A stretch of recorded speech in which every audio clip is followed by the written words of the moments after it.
Welcome, dear friends, to Kardec Radio in another program, The Medium's Book. Yes, we are here in this very program since January 2nd, 2025. This book is immortalized. What Kardec describes there is for everyone to understand about mediumship and how to practice it productively and safely. And today, you and I are going to study a new chapter, one of the most important chapters in this book, because it talks about how we're going to practice mediumship in a meeting. Remember, mediums are individuals, but the safe and productive practice happens in groups. That's the big difference between Spiritism and anything else. Because we understand the laws, the spiritual laws that rule this, the practice in itself.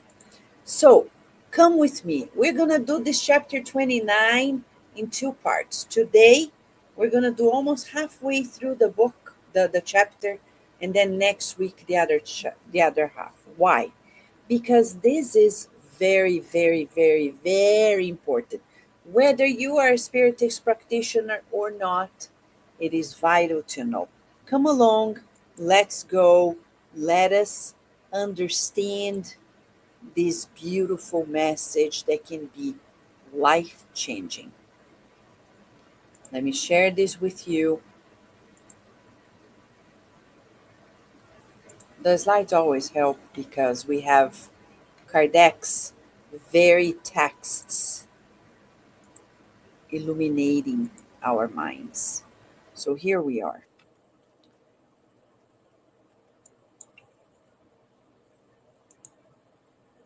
Okay. The message.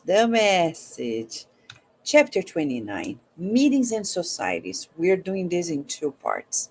Part 1 today, part 2 next week.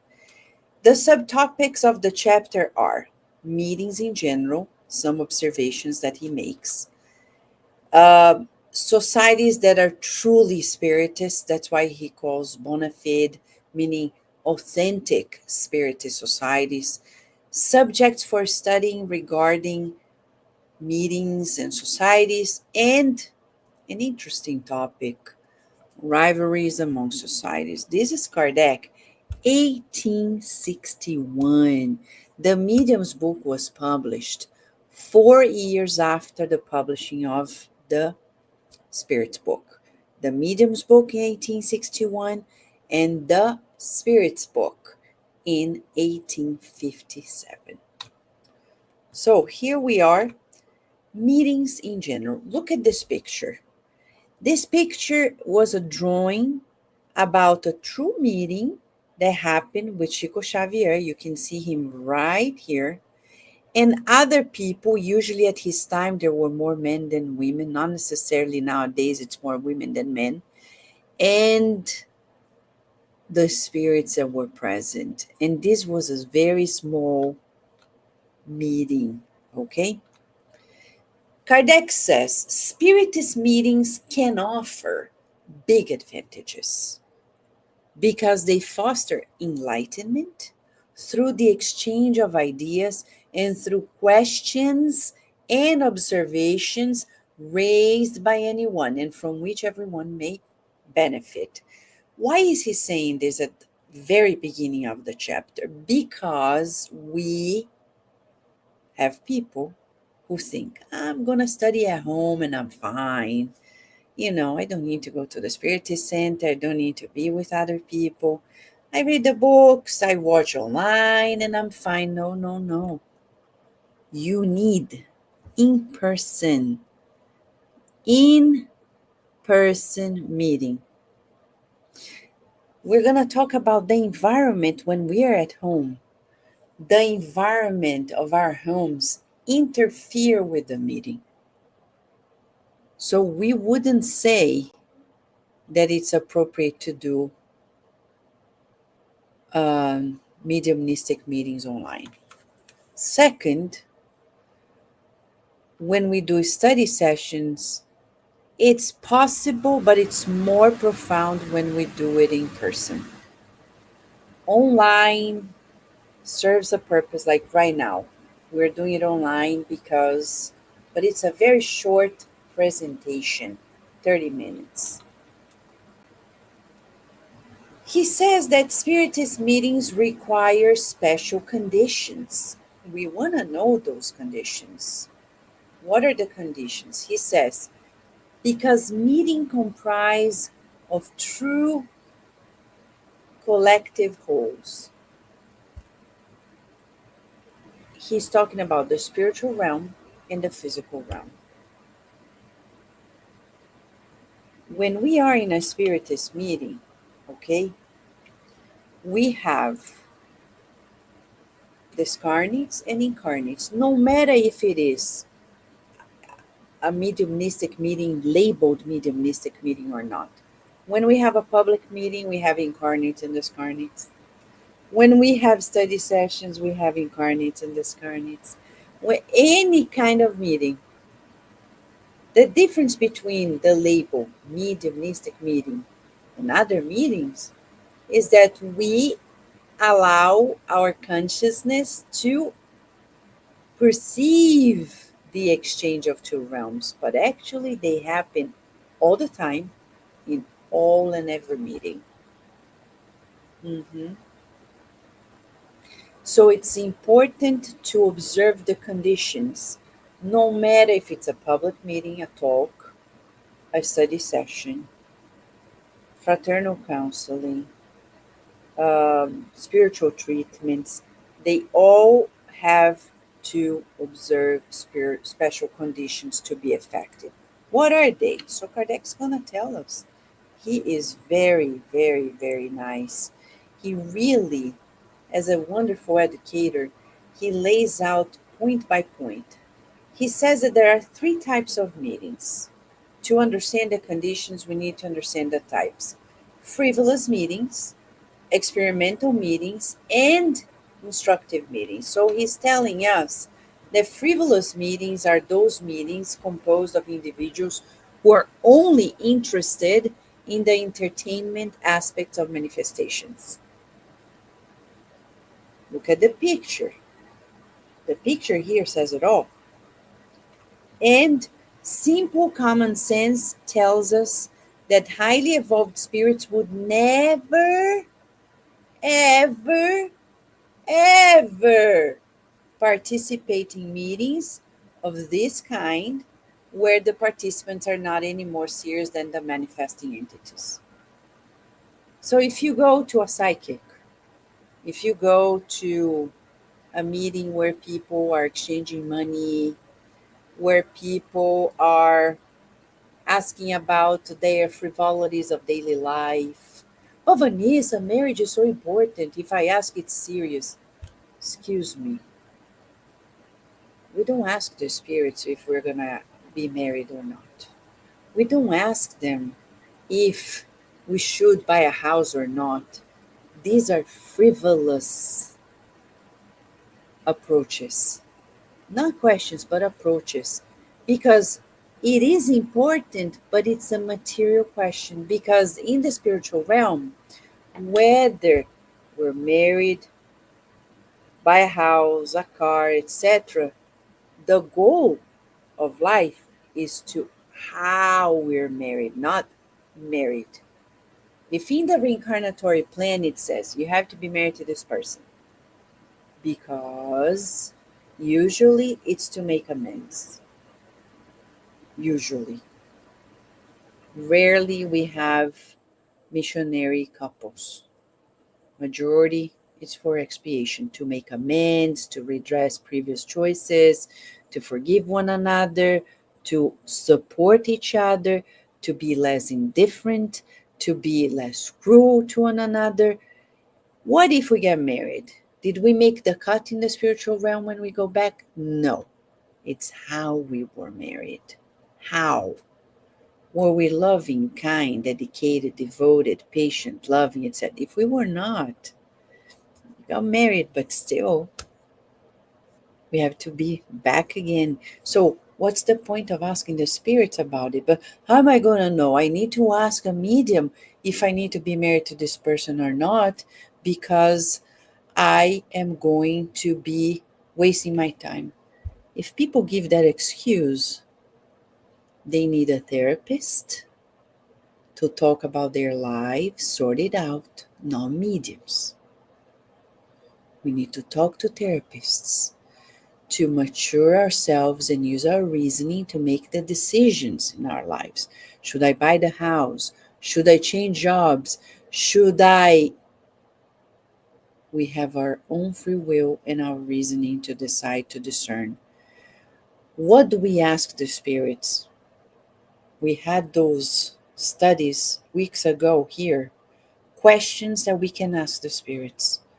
We can ask any question, but which one should we ask?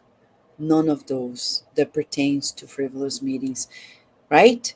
Highly evolved spirits will never participate in meetings of this nature. Experimental meetings like this one. This is Chico Xavier on the right. This is the famous materialization medium Peixotinho in Brazil, and this is an entity. They took a picture.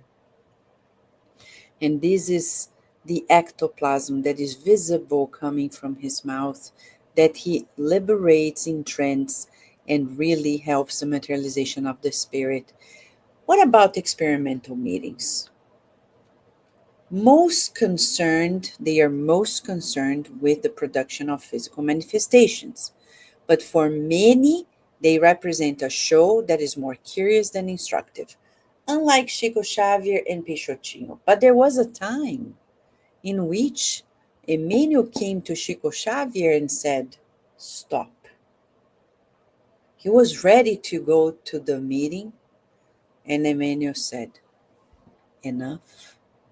You've seen how it works. Now we're going to use your mediumship to heal people, their souls, with the books. We're not here to produce phenomena, Chico Xavier. We're here to console lives." And that's why he engaged into these instructive meetings. Instructive meetings are entirely different in character, Kardec says. Instructive meetings are the only ones where we can really get the teaching from on high. And the conditions for these meetings are seriousness. I love when Kardec, first condition that he outlines, seriousness. Why is this important? Because many people are not serious. They're very casual. I have a friend that used to say cavalier, very casual. And that doesn't lead us to high connections. Good spirits like serious. Serious doesn't mean that we're going to not smile, be joyful. No, Jesus was serious, though joyful. Can you be joyful and serious at the same time? Yes, and that's how we should be. Serious in our intention, but light and joyful in our output. Worthwhile matter of interest. We need to be highly focused on what we're doing there. What are we doing in instructive meetings? Instructing ourselves. So the spirits are going to explain things to us, they're going to guide us, and we're receptive. We're not curious, we're not in our minds asking questions that are selfish, egocentric. We're actually concerned about the general good. Spiritist instruction does not entail only the moral teachings given by the spirits, but also the study of facts. For example, I'll give you an example. Okay? Chico Xavier had a boss, Joviano, Romulo Joviano, and he was a spiritist. He helped much in the first phase of Chico Xavier's life as a medium. And every week he would go to the boss home in the model farm, Fazenda Modelo, and they would have the gospel at home or the God at home meeting. And there Chico Xavier would psychograph, sometimes prescription for the health of certain people who were in the family. Or they would explain why certain phenomena were happening. So it's not about the moral teachings, but explaining the facts. Like Kardec used to do at his meetings, he would ask, yesterday, while I was writing this book, I heard noises, raps and taps. Were you guys doing this?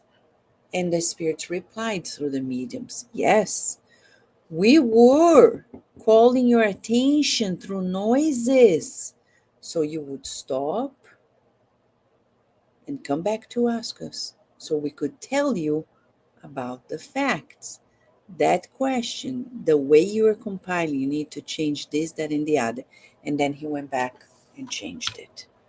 Study meetings are quite useful for intelligent manifestation mediums because those who are seriously willing to perfect themselves will absorb the information. Now, think about this.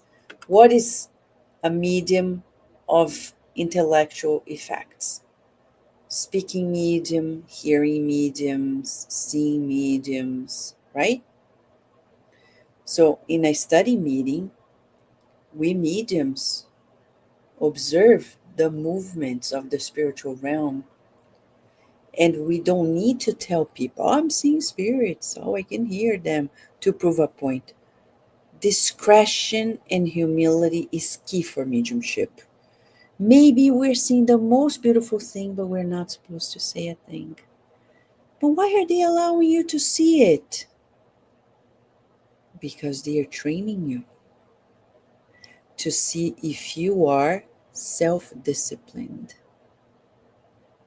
Because the moment comes when they're going to say, share it, and then you share. Discretion comes with humility.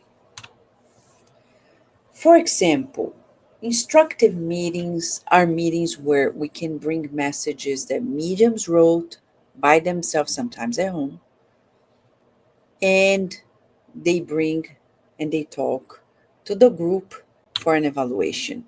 All mediums who sincerely do not want to become instruments of lies should take to serious meetings the communications they have obtained in private and should accept and even ask for a critical examination of them. We can ask, but remember, you have to ask the right people. You need to think about, because in the street, if I bring a little message in the street to anyone, everybody is going to have an opinion. It doesn't mean it's right. You have to ask the right people, but we do.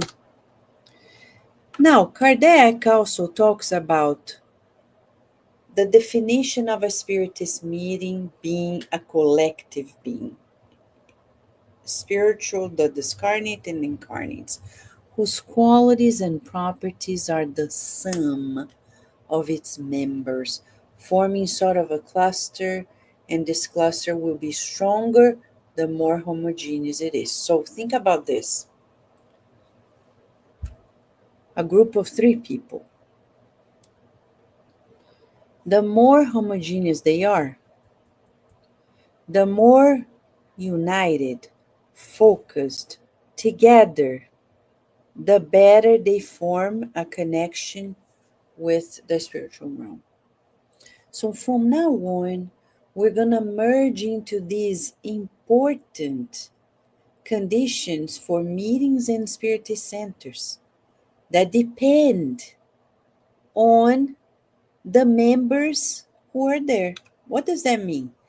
Every spiritist meeting should try to be as homogeneous as possible. What does it mean? If somebody comes and they say, "Oh, I'm a medium," and they go drinking every day, I'm sorry. You're not going to participate in a meeting at the Spiritist Society of Virginia. "Oh, but I'm a medium." No, but if you drink, it's very risky. "But I drink socially." Mm-mm-mm. In chapter 30, Kardec's talking about how important it is to define these very details we're talking about. Mhm. Each, as he says, each society can tailor the details according to what they understand. And he's saying homogeneous meaning we're all focused, we're all willing to learn, to love, and to serve, and we are not there for any other reason but those reasons. Kardec would ask people, almost like in an interview style, to see who they were. He's going to tell us more about this. Since concentration and communion of thought are required conditions for every serious meeting, look, concentration and togetherness of thoughts. We can understand that a very large number of participants is one of the causes most contrary to homogeneity. So, Chico Xavier used to say that the bigger the center, the less it would be a true spiritist center. And I find it so funny that people want large, big, and it's so complicated. And he proves a point in this very chapter. Regular meetings must be done, meaning consistency. Some people say, "I'm interested," but they come today and then tomorrow, and then they skip a month, and then they come back for a day, and then they skip 2 weeks. Well, in certain types of meeting, people cannot participate in this way because it affects the connection with the spiritual realm. So he's going to talk about the bona fide spiritist groups or the authentic spiritist groups, and he talks about their characteristics. Let's see if our groups are making the cut. They have strong bond among its members due to their common understanding of the moral objective of the spiritist society and its application in their lives. There you go, friends. There you go. The bond. Togetherness. We need to be together, sincere, honest, common understanding about the collective goal, and apply it in our lives. We cannot have a second life. We need to be coherent in our daily lives. We need to have reciprocal benevolence amongst ourselves as the rule and excluding any embarrassment resulting from sensitiveness, pride triggered by the slightest contradiction, meaning oversensitivity. We call it melindre in Portuguese. Self-centeredness, people who are always talking about themselves, mamma mia, which demands everything for the person in it dwells. So, how are we doing? If we participate in a spiritist center, are we checking those boxes? If we want to create groups, we need to check those boxes. It must be homogeneous, he says, meaning it's not going to help. Some people want number. But Spiritism is not a movement of the masses. It's an individual, one by one movement. And it comes from inside out. What's the point of having a super crowded center and people having no affinity, no togetherness, no common purpose, and practice silence and concentration? Food for thought. That's why he says that small groups are better. In small groups, where everyone knows one another, there's more security when new members join. And he's going to say the opposite.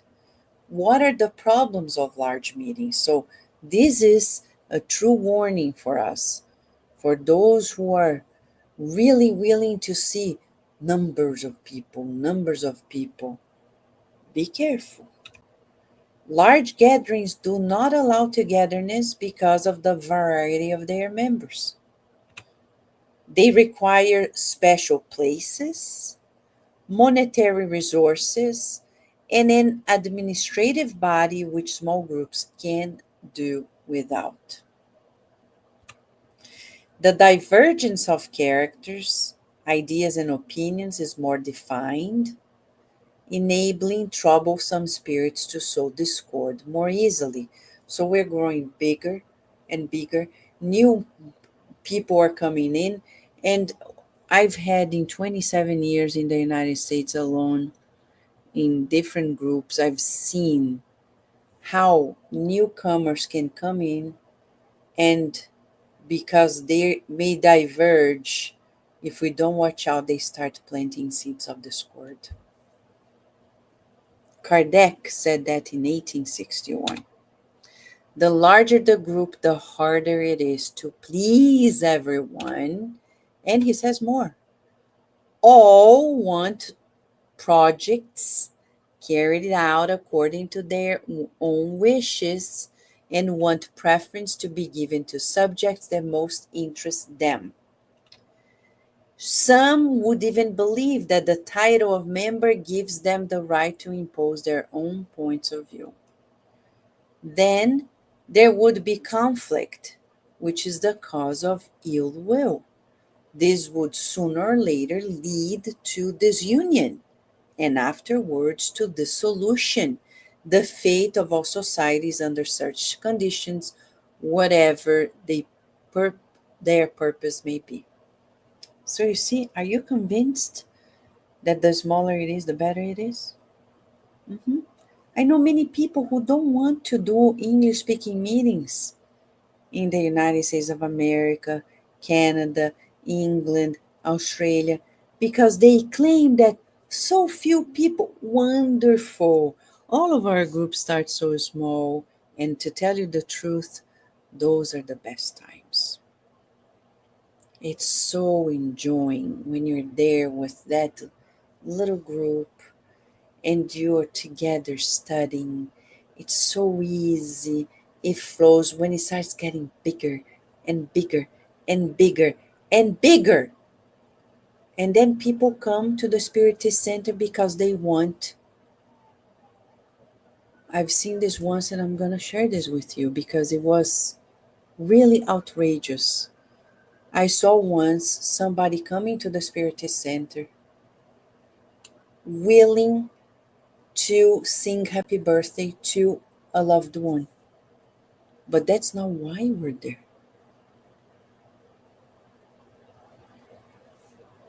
We're not there. Spiritist Center is not a club.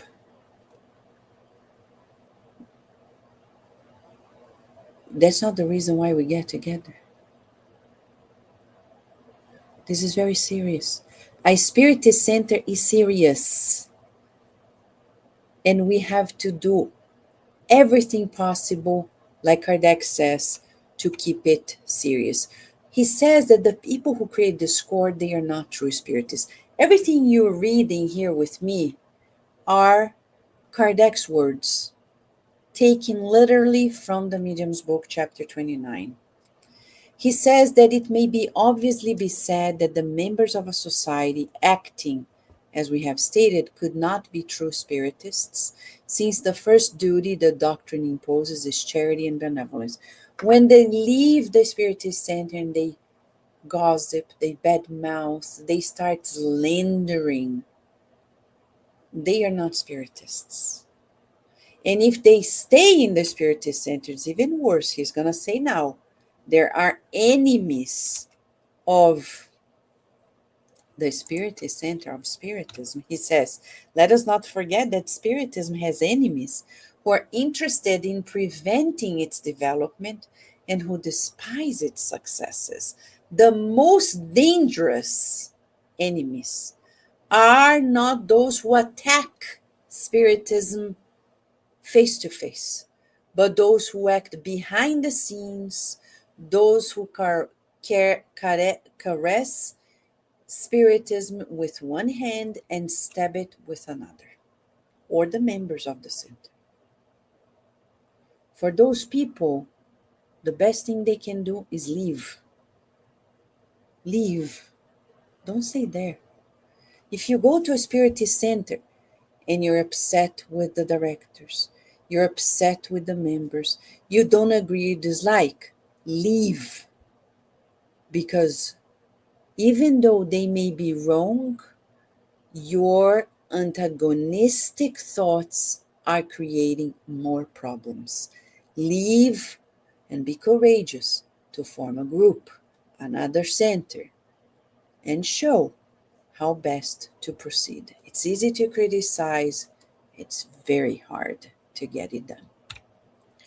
And that's why Kardec says we can thus establish in principle that anyone in a spiritist meeting who causes disorder or disharmony, either ostensibly or secretly, through any means, is an adversarial agent, or at least an evil spirit who must be gotten rid of as soon as possible. These are Kardec's words, my friends. Kardec was very, very, very disciplined. He didn't succeed by letting anyone do whatever he liked. He wrote it all by himself. So when you hear nowadays, and I hear this a lot, people say, oh, teamwork is everything. In a spiritist center, yes. But in the spiritist movement, you can't expect everybody to do something for you to do it too. If you have to do a spiritist center in the language of the country, you can't wait for the applause of everybody for you to do the right thing.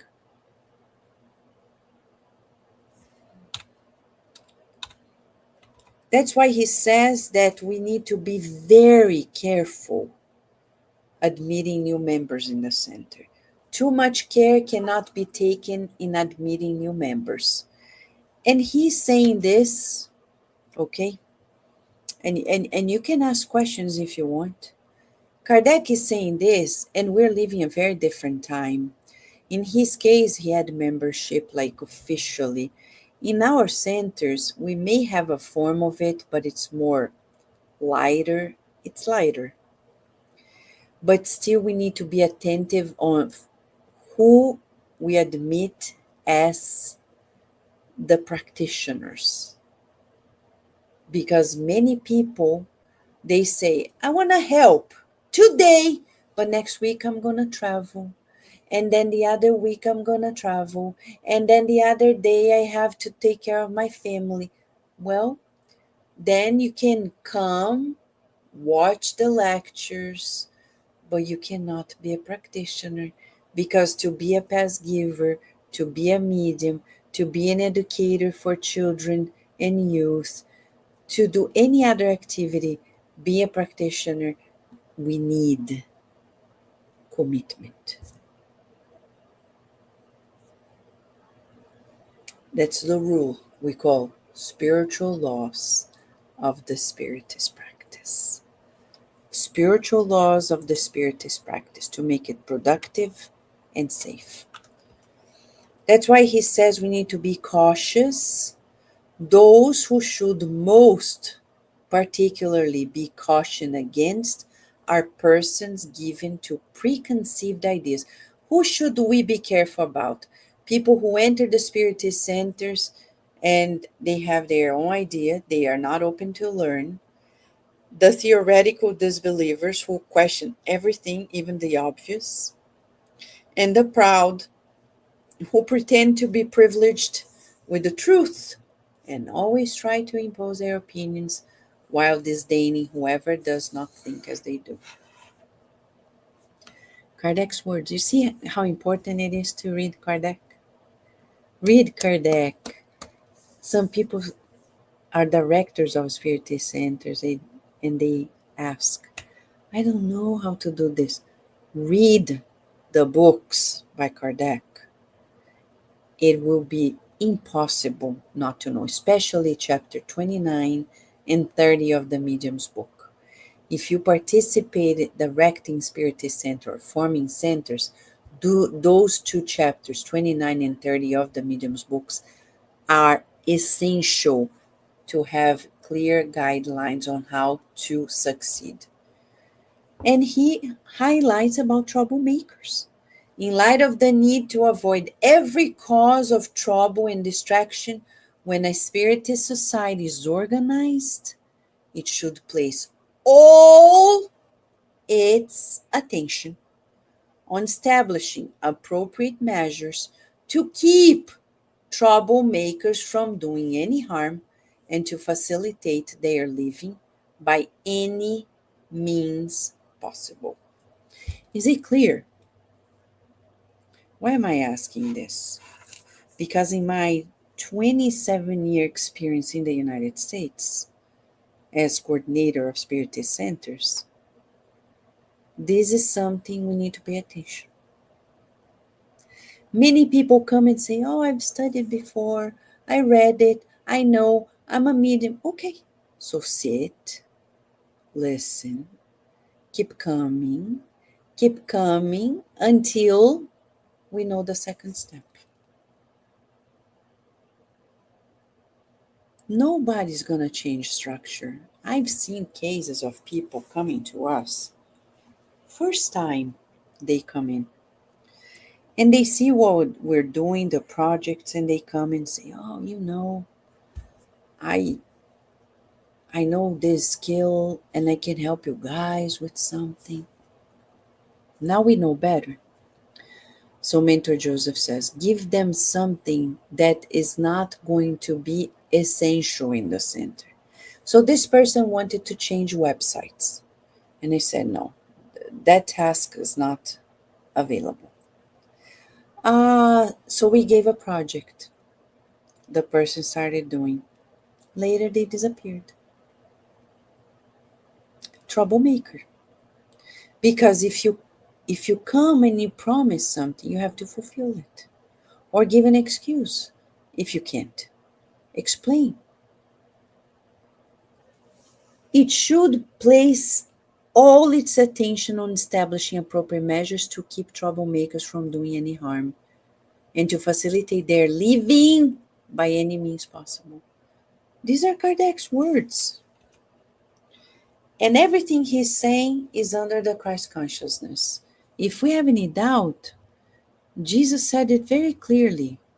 You don't throw pearls to the pigs. And Kardec's not being arrogant. This seriousness of the exchange into realms requires, for the safety of everyone, that we are very, very clear about the spiritual laws of this spiritist practice. Do you have any question, friends? Do you have anything you want to add or share? Feel free to write to us at kardecradio@gmail.com or write your comments here. Remember, we're learning together. But next week when we come back, we're going to continue this chapter 29 of the Medium's book. How about if you go there, read it again, and come back here for us to study together? Because he's going to deepen that understanding and he's going to reveal in one item, 341, my preferred one in the whole book. He's going to talk about the clear conditions to connect to higher spirits and avoid bad spirits. You want to know what they are? Come back next week. For now, we wish you many blessings. And we thank you all who are here, dear friends, joining us in this moment of study and invitation for us to learn, to love, and to serve. Thank you, friends.